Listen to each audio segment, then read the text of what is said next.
കൃഷ്ണ മരിച്ചിട്ടില്ല.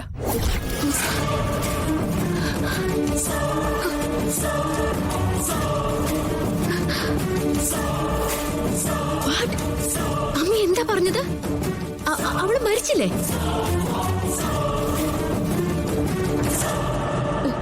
നാഗം വരുന്നതും അവളെ കൊത്തുന്നതൊക്കെ നമ്മൾ നേരിട്ട് കണ്ടതല്ലേ? കണ്ടത് സത്യമാണ്. പക്ഷേ നാഗദേവതകൾ കരുണ കാണിച്ചു, അവളുടെ ജീവൻ തിരിച്ചു കൊടുത്തു.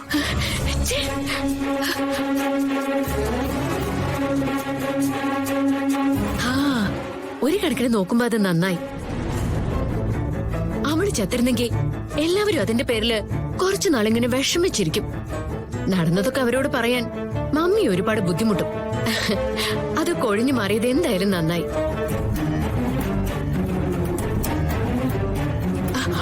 എന്നാലും അവളെ സമ്മതിക്കണം. ആയുസിന് നല്ല ബലമാണ് അല്ലേ മമ്മി? മോളെ, സംഭവിച്ച കാര്യങ്ങളൊക്കെ മനസ്സിൽ ഇപ്പോഴും പേടിപ്പെടുത്തുന്ന ഓർമ്മയായിട്ട് നിൽക്കുക. ഈ സമയത്തെങ്കിലും ഇങ്ങനെയൊന്നും സംസാരിക്കരുത്. ഓ മമ്മിക്ക് അവളുടെ അടുത്ത് ചെറിയൊരു സെന്റിമെന്റ്സ് ഉണ്ടായിരുന്നല്ലോ. ഞാനതൊക്കെ മറന്നുപോയി. ഓക്കെ, അവള് മരിക്കാത്ത നിലയ്ക്ക് മമ്മിക്ക് ഇനിയൊരു ടെൻഷൻ വേണ്ടല്ലോ. ശാപം കഴിഞ്ഞു, അവളെ കൊണ്ടുള്ള ശല്യവും തീർന്നു. ആ മമ്മി, എത്രയും പെട്ടെന്ന് അവളൊന്ന് വിളിക്ക. കളരിക്കലിന്ന് പോവാൻ പറ. ഞാനങ്ങോട്ട് പോവാൻ റെഡി ആവട്ടെ.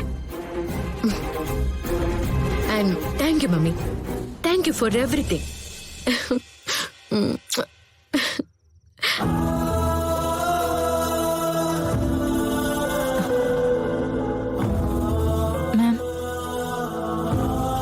മറ്റുള്ളവരോട് ഒരല്പം പോലും കാരുണ്യമില്ലാത്തവളായി പോയല്ലോ എന്റെ മോള്.